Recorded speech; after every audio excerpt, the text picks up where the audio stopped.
حضرت ابو ہریرہ رضی اللہ تعالیٰ عنہ سے روایت ہے، ایک دن نبی کریم صلی اللہ علیہ وسلم لوگوں میں تشریف فرما تھے کہ آپ کے پاس ایک شخص آیا اور پوچھنے لگا، ایمان کسے کہتے ہیں؟ آپ صلی اللہ علیہ وسلم نے فرمایا کہ ایمان یہ ہے کہ تم اللہ پاک کے وجود اور اس کی وحدانیت پر ایمان لاؤ، اور اس کے فرشتوں کے وجود پر، اور اس اللہ کی ملاقات کے برحق ہونے پر، اور اس کے رسولوں کے برحق ہونے پر، اور مرنے کے بعد دوبارہ اٹھنے پر ایمان لاؤ۔ پھر اس نے پوچھا کہ اسلام کیا ہے؟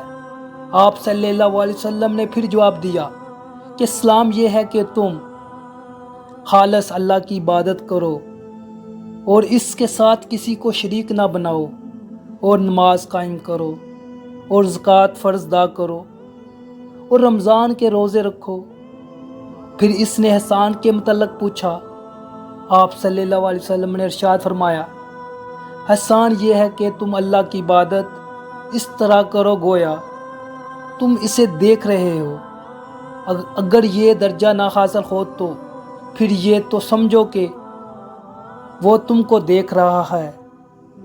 پھر اس نے پوچھا کہ قیامت کب آئے گی؟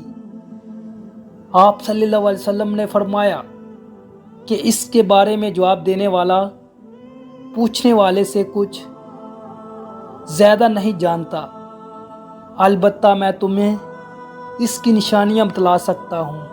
جس کو یہ ویڈیو اچھی لگی ہو ایک دفعہ چینل کو لازمی سبسکرائب کر دے۔ مہربانی، آپ کے تعاون کا شکریہ۔